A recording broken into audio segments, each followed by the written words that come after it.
Welcome to YouTube channel guys. आज के market के रिगार्डिंग हमने वीडियो बनाया था कल। क्लियरली मेंशन किया था कि या तो गैप अप होगा या गैप डाउन होगा। मॉर्निंग में गैप अप हुआ। हमने ये भी मेंशन किया था वीडियो में कि हम बुल कॉल स्प्रेड लेके जा रहे हैं। कंप्लीटली हैज कॉल थी, हुआ भी गैप अप, लेकिन उसके बाद सडनली जो यूएस बॉन्ड यील्ड में जो स्पाइक आया उसके बाद से एक बहुत अच्छा वाला सेल डाउन हमारे जो बहुत ज़्यादा सेल ऑफ आया मार्केट में, उसके बाद से काफ़ी डाउन आ गया मार्केट और काफ़ी नीचे जाके क्लोज़ हुआ है। तो एक बार थोड़ा मार्केट पे डिस्कस कर लेते हैं और उसके बाद आज से हम थोड़ा निफ्टी का चार्ट और इसके अलावा जो स्टॉक थोड़ा न्यूज़ में चल रहा है उस पर का भी चार्ट लेके आपको एनालिसिस करने की थोड़ा बताने की कोशिश करेंगे। तो पहले आप ये समझिए क्या हुआ मार्केट में आज।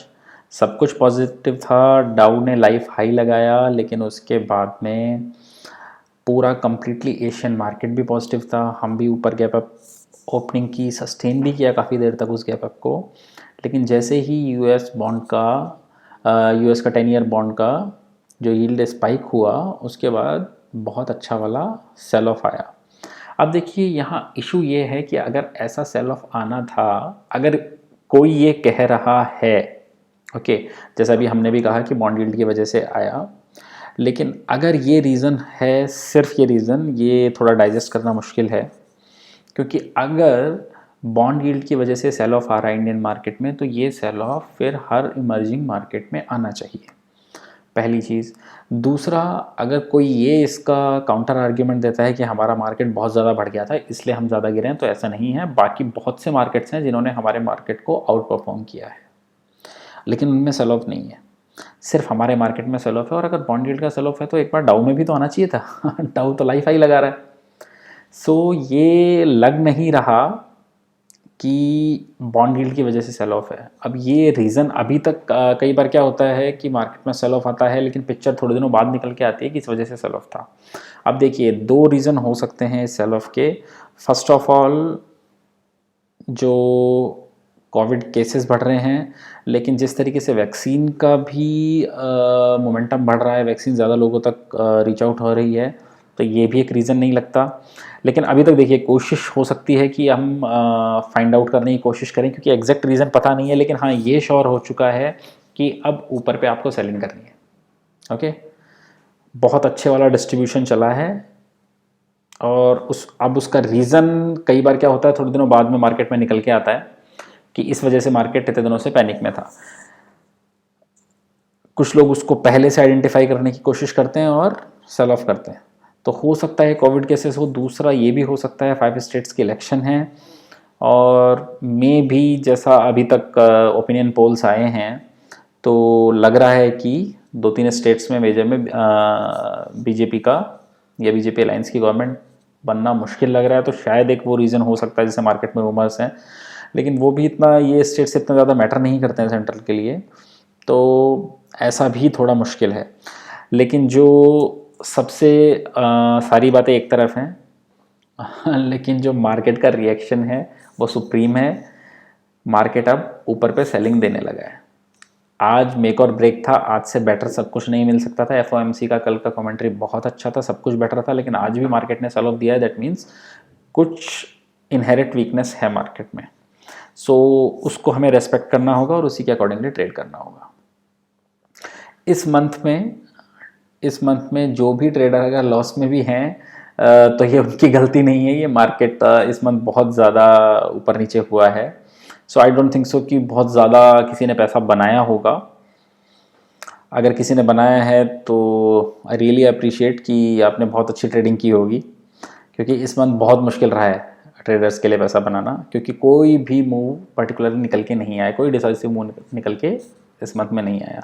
तो अगर आपका लॉस भी हुआ है इस मंथ तो कोई इशू नहीं है, उसमें ज़्यादा परेशान होने या दुखी होने की ज़रूरत नहीं है। इसमें आपकी गलती नहीं है, आपके एनालिसिस की गलती नहीं होगी। ओके, सो डेटा तो आज एक्सपायरी का था, तो एक्सपायरी के डेटा पे ज़्यादा ऑप्शंस के डेटा पे रिलाय होता नहीं है।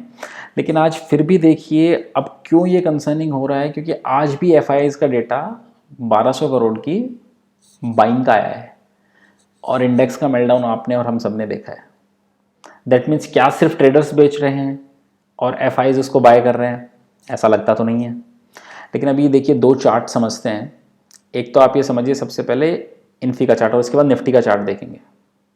ये इन्फोसिस का चार्ट है। ये उस दिन हमने आपको क्लियरली बताया था। देखिए इसलिए आपको क्लोजिंग बेसिस पे ट्रेड्स लेने होते हैं। जब आप पोजिशनल ट्रेड्स लेते हैं आपको देखना होता है कि उस लेवल्स के ऊपर की क्लोजिंग होगी कि नहीं होगी। हमने ग्रुप में क्लियरली मेंशन किया था जब ये अराउंड 1400 के अराउंड आया था इन्फी, किसमें ब्रेकआउट आ रहा है इन्फोसिस में, और अगर 1393 के ऊपर की क्लोजिंग देता है तो आप इसको बाय करके जाना। उसके ऊपर की क्लोजिंग नहीं आई और आज डिसाइसिवली इसने ब्रेक डाउन दिया है। दैट मीन्स अभी क्लियरली एक डबल टॉप का पैटर्न बना है। 20 डे मूविंग एवरेज पे आके रुका है। ये तोड़ेगा तो नेक्स्ट टारगेट सीधा बनता है 1295 का, और फिर जो टारगेट निकल के आता है वो इसका निकल के आएगा 1230 to 40।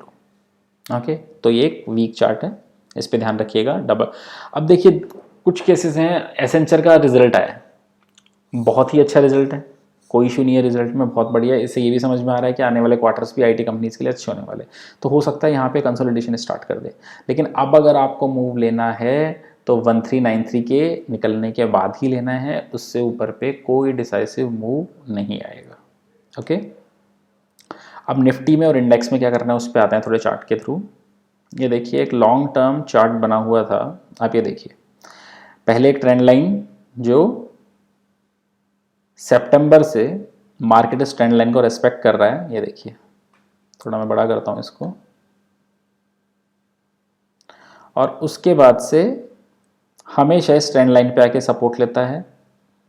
अक्टूबर में इस ट्रेंड लाइन को टच किया, जनवरी में फिर किया, ऊपर गया। आज पहली बार, मतलब ऑलमोस्ट 6 to 7 मंथ्स के बाद में पहली बार इसके नीचे की क्लोजिंग दी है। फर्स्ट थिंग, अब आप ये देखिए जो 50 डे मूविंग एवरेज है, ये जो ग्रीन लाइन आपको दिख रही है, थोड़ा लाइट ग्रीन है, थोड़ा विजिबल नहीं होगा, पहली बार ऑलमोस्ट अक्टूबर, लास्ट टाइम इसके नीचे की क्लोजिंग दी थी वही सितंबर में। उसके बाद से ऊपर आया, उसके बाद से कभी 50 डे मूविंग एवरेज को एक दिन के लिए देखिए, यहाँ पे जनवरी में सिर्फ एक दिन के लिए ये देखिए ब्रेक किया था और उसके बाद सपोर्ट लेके वहाँ से ऊपर चला गया था। आज भी सेम पैटर्न हुआ है, आप ये देखिए 50 डे मूविंग एवरेज के नीचे और ट्रेंड लाइन के नीचे, दोनों के नीचे है। एटमेक्स आपको क्या करना होता है ऐसे दिनों में, एक दो दिन का वेट और करना होता है। अगर इन दोनों को डिसाइसिवली यहाँ से नीचे कर देता है, दैट मीन्स आप ये समझिए कि अब इनहेरेंट वीकनेस निफ्टी में आ चुकी है। ओके, अब बहुत से लोग कहेंगे कि सर आप कह रहे थे कि कंटिन्यूसली ये तो बुल रन है और मार्केट यहाँ पहुँच जाएगा वहाँ पहुँच जाएगा। ये अभी भी बुल रन ही है। बुल रन में इवन इंडेक्स अपने हाई से 15, 20 और कभी कभी 25% तक करेक्ट हो जाता है। अभी तो हम कुछ भी करेक्ट नहीं हुए हैं, अभी तो हम कुछ भी करेक्ट नहीं हुए। अपना हाई था 14,441 का, 15,441 का if I am not wrong, और वहाँ से हम कहाँ आए हैं 14,600, ऑलमोस्ट सिर्फ 1000 पॉइंट का है, 6 to 7% का अभी ऊपर से करेक्शन हमने देखा है। 20-25% तक का बुल मार्केट में करेक्शन आता है, ऐसा नहीं है करेक्शन नहीं आता है। इसलिए हम कंटिन्यूसली कह रहे हैं कि जो इन्वेस्टर हैं वो अच्छा पैसा बनाएंगे, आप होल्ड करके रखिए अच्छे स्टॉक्स को, परेशान मत कीजिए। जैसे हमने आईटीसी बताया उसको होल्ड कीजिए, बहुत से स्टॉक्स हमने टाइम टू टाइम बताया, उनको होल्ड करिए, परेशान मत होइए। जो ट्रेडर्स हैं, और ट्रेडर्स के लिए एक मेरा खास मैसेज है, याद रखिएगा, अगर आप मंथली अपने कैपिटल का 2 to 3% निकाल रहे हैं और अगर आपकी कैपिटल 5 to 6 लाख से ऊपर है, ओके, तो आप ये समझिए आप बहुत अच्छा पैसा बना रहे हैं ट्रेडिंग में। क्योंकि अगर आप 3% निकालते हैं तो आपका ईयरली रिटर्न हो जाता है 36%, which is quite huge. Warren Buffett साहब की जो कैपिटल है वो पर ईयर 33% से ग्रो की है। ओके, अगर आप 36% बनाते हैं साल का, मैं तो कह रहा हूँ सर 25 भी बनाते हैं, तो वो किसी भी एंगल से कम नहीं है विद ट्रेडिंग। इन्वेस्टमेंट का पैसा आपका अलग होना चाहिए।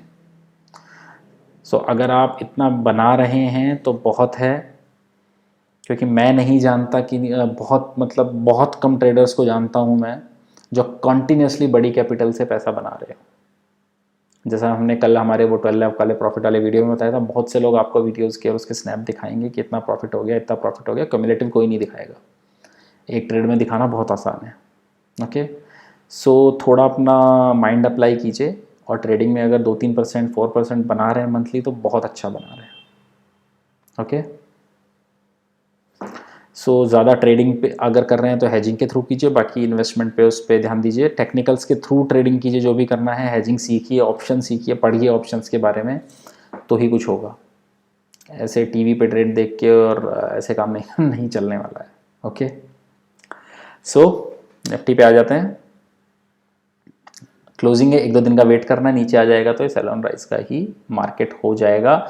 जब तक डिसाइसिवली फिर हम 14,800 या 750 के ऊपर की क्लोजिंग नहीं देते, तब तक फिर ये सेल ऑन राइज का ही मार्केट रहेगा।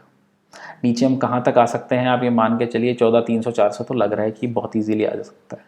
वो भी टूटा तो उसके बाद जो नेक्स्ट सपोर्ट बन के आता है वो निकल के आता है सर आपका, ये देखिए 13,600 से 13,700 की रेंज निकल के आती है सीधे। उसके बाद वहीं सपोर्ट है और कोई सपोर्ट ही नहीं है, आप ये मान के चलिए।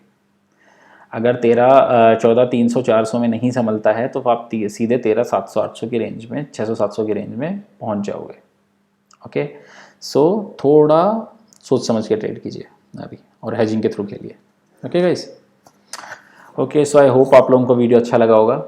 अगर थोड़ा इन्फॉर्मेटिव लगा हो तो लाइक, कमेंट और शेयर कर दीजिएगा। Thank you guys.